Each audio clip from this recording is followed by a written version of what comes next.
Welcome to the 3-Point Conversion presents Making a Cut. I'm your host, Mr. Controversy, here live at Photon Barbershop in Decatur, Georgia. You know I'm blessed with special talent. I got my man partner in crime, Big Juggernaut. What's up, baby? What's up, baby? We got Marcus Flowers back in the building. Yes, sir. Today's topic. Have you ever noticed, usually when mobile quarterbacks take over a team or they drafted, they never have receivers, or the GM never bless them with receivers? Yo, what's up with that? I've been saying it for years. One of the best quarterbacks, and I've been an avid fan of his since the time he was drafted. My man Donovan McNabb, number 5. I'm gonna say it again, 5. Look at it, 5. Was one of the best quarterbacks, in my opinion, of all time. He came in the league 2 years later, got him to the NFC Championship. Next year, got him to the NFC Championship, and it seemed like management could not understand that this man was an awesome quarterback. Was a dual threat, mobile, because this is nothing new. He was dual threat back then before he hurt his knee, and could not get any receivers. I mean, you look at the Peyton Mannings of the world. You look at all of these players. Peyton Manning came in the league. He had Marvin Harrison and he had Robert Wayne. I mean, all Hall of Famer receivers that brought him up to speed. You look at a lot of these quarterbacks. They had Hall of Fame receivers. You cannot even name Donovan McNabb's receivers at all. The one that he had, the 1 year he had a great receiver, loudmouth Terrell Owens, they tore up the whole league. I mean, ran right through the league, and if they would have stayed together, they probably would have won some championships together. But before that, he couldn't buy a receiver, and I couldn't understand it for nothing in the world. But hey, I agree with you that for some reason they don't get the quarterbacks that the receivers that the other quarterbacks get. Same thing here. I feel the same way about Michael Vick. And Michael Vick, electrifying. You already know what it is once he steps on the field. But everybody know he didn't have nobody to throw to. His leading receiver was a tight end. It was Algie Crumpler. Everybody know what it was. That's right. Riley was there for 1 or 2 years. He wasn't even the leading receiver that year. Brian Finneran put in work for him. And Algie Crumpler, like I said before. I mean, at the end of the day, it's like this. When they have receivers, like Steve Young had Jerry Rice. That's right. It's magical. It's magical. It's magical. That's It right. is what it is. That's right. But to your point, talking about Donovan McNabb and T.O., Donovan McNabb had Deshaun Jackson too. Donovan McNabb wasn't doing that. When Donovan McNabb went all the way, to the championship, what happened? He lost. He lost. How many times? 5 times. Is it just the receiver or is it McNabb? But no, it's okay. Watch it now. Watch it. Watch it. Let me get in. Both you are right. And you know, with Steve Young, people say it's speculation because, well, Steve Young was a mobile quarterback. He had wide receivers. To be honest, he wasn't blessed with those receivers. Well, he was blessed because he inherited that team over Montana. Montana had those receivers. When he was in Tampa Bay, he didn't have any receivers. You look at somebody, I know this dude is garbage, but he was a winning quarterback. Rick Meyer, did he have receivers? No. Now you look at today, look at Russell Wilson.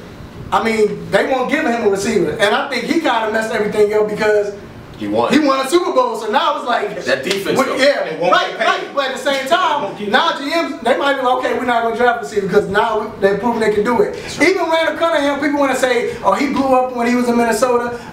Right. But when he was in Philly, no receivers. Mike Quick, come on, man. So my thing is, it's like, I wonder why. Yes, still you see they'll have a defense and they say, okay, we'll protect them with a defense, but they usually don't have a good line. They never have a good line. They don't have wide receivers. And you look at Brady, I think Brady's probably the only great quarterback I know that wasn't blessed with receivers. You know what I'm saying? A great line and great defense. So, but my thing and is, they also cheated. Right. And my thing is though, I don't understand why they do it like that. I mean, do they think because of their legs, okay, because he can run, he's dual, like you said, hey, we just gonna count on him to run the ball? What is? I don't understand. You know what it is? You got to think about it. When you look at those numbers, when Mike Vick was doing what he was doing with the Atlanta Falcons, #1 rush team in the league. Why? Because Warrick Dunn put up what he put up. That's right. TJ Dudley put in a little bit, and Michael Vick put in damn near 1,000 yards twice. Sure did. You see what I'm saying? So when you look at running the ball, take that back to today with the Seahawks system. When you look at that, they run the ball first. So when you looking at the run, all they do is throw over the top to you. All Russell has to do is scramble a little bit, throw over the top, and it's all good. You win that way. You protect, and you got a bomb defense because you're paying everybody on the defense. Great running back too. So I have a question for you. Yes, sir. Do you think that's the GM's way or the NFL, the Shield's way of saying, all right, we want to keep the pocket passer? That's what we're used to. Absolutely, it is. Is that 1 + 1 = 2? It don't equal 28. Yep.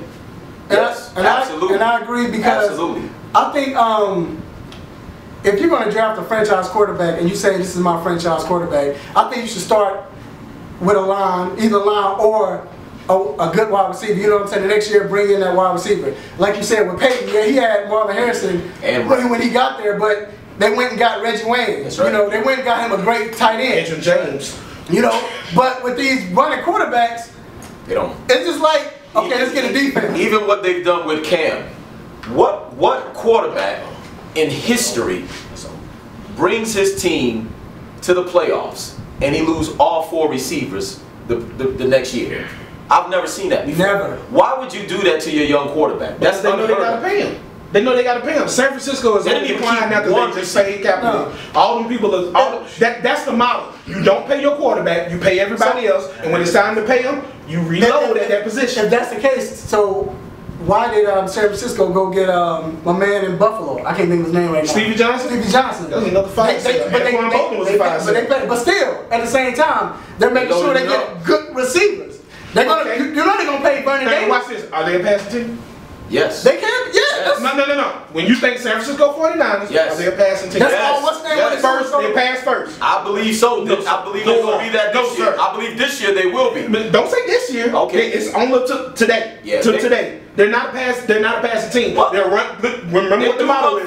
Run first. But he does pass for over 3,000 yards. But that's a lot of yards, man. They should be That's a lot of yards. Now they're built as a running team. Thank you. They don't pass. No. Harbaugh like his shiny toy and they pass the ball. They pass the ball. That's how they do. You can't have a quarterback pass for over 3,000 yards and not say that you're just a running team. But 3,000 yards is what 3,000 yards. That's the old standard. What's the new standard? New standard is 4,000 and above. You already know that. That's true, but that's kind of exaggerated. But to be considered a pass first team, if you're 4,000 and above, that's true nowadays. You're right. 3,000. A rookie get 3,000. EJ Manuel get 3,000 yards. Peyton Manning, what he had 5,000 last year. Thank you. And that's what a pass first team. But they still have a 1,000-yard rusher.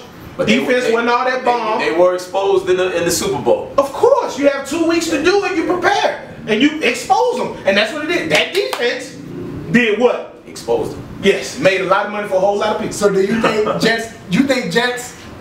With them getting Decker, do you think that was a great pickup? No. And that's my thing. It's like you say you inherited Vic. I know Vic gets hurt and he get injured all the time. I understand that, but at the same time. You have this quarterback, you say, when we got Vic, we still gonna make my man, I can't think of his name right now, but my man, we're gonna make him the starting quarterback. Geno. We're gonna make Geno the starting quarterback. He's our franchise quarterback.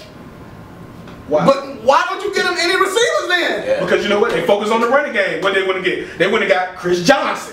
That's the thing. They already got a line. Nick Manigault, the Brickenshaw Ferguson. They went and got another running back. That's not a bad idea because Chris Johnson only failed at Tennessee because Vince Young left. When Vince Young was there, the threat of the run made Chris Johnson a superstar. Yes. Now, with Vic, the threat of the run with Vic and Chris Johnson, he can go back to being the old Chris Johnson because Chris Johnson is awesome. All he needs is a crease. All he needs is the crease. And what happened when he was with a pocket passer, it took away Chris Johnson's game. So that goes back to my point. So they all run first team, and the threat of them throwing over the top. If the Jets start Vic, get Vic another receiver and a great tight end with Chris Johnson, the Jets can make some headway. Why didn't the Jets get Deshaun Jackson? They should have, man. I wanted that back. That was one. You got a number 2 receiver, Eric Decker, a number 2 guy, a possession receiver for that type of offense. That's not perfect. And I will tell you this. I will tell you this. Philly will not be the same. The way they let Deshaun Jackson go is going to expose them.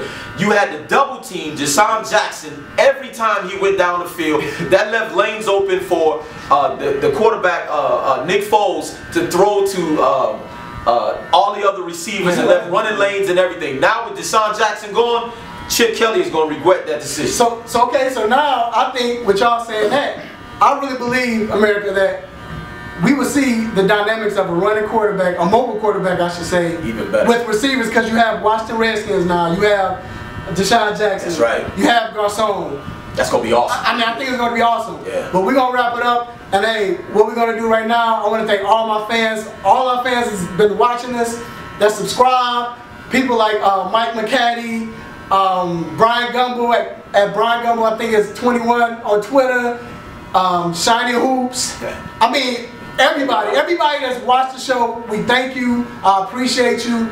We're going to keep coming with better topics, great conversation. Make sure you follow us on YouTube, the 3 Point Conversion channel. Make sure you follow us at Twitter at the 3 Point Conversion Twitter page, on Facebook, 3 Point Conversion, and at Google Plus, the 3 Point Conversion community. We see y'all in the barbershop near you. We out. Peace.